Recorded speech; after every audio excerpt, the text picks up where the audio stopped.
Assalamualaikum warahmatullahi wabarakatuh. Halo anak-anak Ustadz semua, berjumpa lagi bersama Ustadz di video pembelajaran kali ini. Nah, adapun pembelajaran kita pada hari ini yaitu tentang tanah dan kehidupan kelas 9. Dan adapun tujuan pembelajaran pada pembelajaran kali ini yaitu yang pertama, antum mampu memahami peranan tanah bagi kehidupan. Kemudian tujuan yang kedua yaitu antum mampu memahami peranan organisme di dalam tanah. Nah, untuk lebih jelasnya, silakan Anda semua simak penjelasan video berikut ini. Kita masuki pembahasan yang pertama yaitu peranan tanah bagi kehidupan. Tanah itu mempunyai peranan yang sangat penting bagi kehidupan manusia karena tanah merupakan pondasi utama dari semua kegiatan yang dilakukan oleh manusia.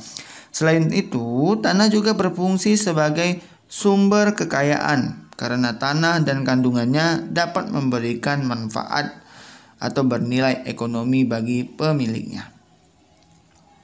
Tanah itu mempunyai banyak manfaat dalam kehidupan kita. Manfaat paling umum dari tanah tentunya sebagai media dari tumbuh-tumbuhan. Sebagai media tumbuhan, tentunya tanah memiliki syarat dan ketentuan yang berlaku yang harus dipenuhi. Adapun manfaat lain dari tanah, yaitu yang pertama sebagai tempat tumbuh dan berkembangnya perakaran. Kemudian sebagai penyedia kebutuhan primer tanaman, contohnya itu seperti air, udara, dan unsur-unsur hara. Kemudian sebagai penyedia kebutuhan sekunder tanaman, yaitu zat-zat pemacu tumbuh seperti hormon, vitamin, dan asam-asam organik. Kemudian yang terakhir yaitu sebagai habitat atau tempat hidup. Sebagai tempat hidup organisme yang menguntungkan tanaman ataupun organisme yang merugikan atau sebagai penyakit tanaman. Kita masuki pembahasan materi yang kedua yaitu peranan organisme di dalam tanah atau peranan makhluk hidup di dalam tanah. Tanah itu bukan saja tempat hidup tumbuhan dan hewan yang ada di atasnya. Di dalam tanah juga terdapat berbagai hewan yang hidup dan berinteraksi dengan lingkungan tanah. Beberapa makhluk hidup yang ditemukan di dalam tanah antara lain yaitu cacing tanah, bakteri, jamur, dan lumut. Makhluk hidup di dalam tanah ada yang bersifat menguntungkan seperti mikoriza, rhizobium, dan cacing tanah. Makhluk hidup yang merugikan di dalam tanah antara lain seperti jamur dan bakteri yang bersifat patogen ataupun parasit. Makhluk hidup di dalam tanah itu memiliki peran yang penting dalam ekosistem, di antara lain sebagai berikut. Yang pertama yaitu cacing. Nah, cacing ini berperan besar dalam menjaga kesuburan tanah. Cacing memakan dan mencerna tanah yang mengandung bahan organik. Tanah tersebut dilumatkan hingga menjadi remah yang lembut. Hasil pencernaan cacing tersebut sangat bermanfaat bagi kesuburan tanaman. Yang kedua yaitu mikroorganisme pengurai. Itu dapat menyebabkan terjadinya dekomposisi sisa-sisa tumbuhan dan hewan yang telah mati, di mana hasil dekomposisi ini merupakan mineral yang sangat berguna yang dilepas kembali ke tanah. Mineral tersebut akan diserap oleh tumbuhan melalui akar.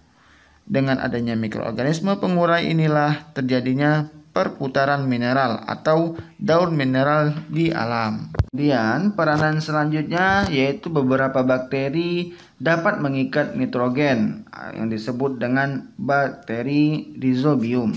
Bila melakukan simbiosis dengan akar tanaman kacang-kacangan seperti kacang tanah dan kacang orok-orok, mikrohiza bersimbiosis dengan tanaman dan membantu tanaman mendapatkan hara fosfor. Nah, selanjutnya yaitu hewan-hewan tertentu seperti serangga menggunakan tanah sebagai tempat tinggal sementara sehingga menjadikan tanah itu dapat lebih subur. Nah, itulah tadi peranan mikroorganisme di dalam tanah, dan Masih banyak peranan-peranan lain dari mikroorganisme yang ada di tanah sehingga membuat tanah dapat menjadi lebih subur. Nah, demikianlah tadi penjelasan Ustadz tentang materi tanah dan kehidupan. Mudah-mudahan antum semua dapat memahami materi yang telah Ustadz sampaikan. Nah, jika ada anak-anak Ustadz semua yang belum paham terhadap materi, silakan ditanyakan melalui kolom komentar. Terima kasih telah memerhatikan semuanya. Ustadz akhiri, wassalamualaikum warahmatullahi wabarakatuh.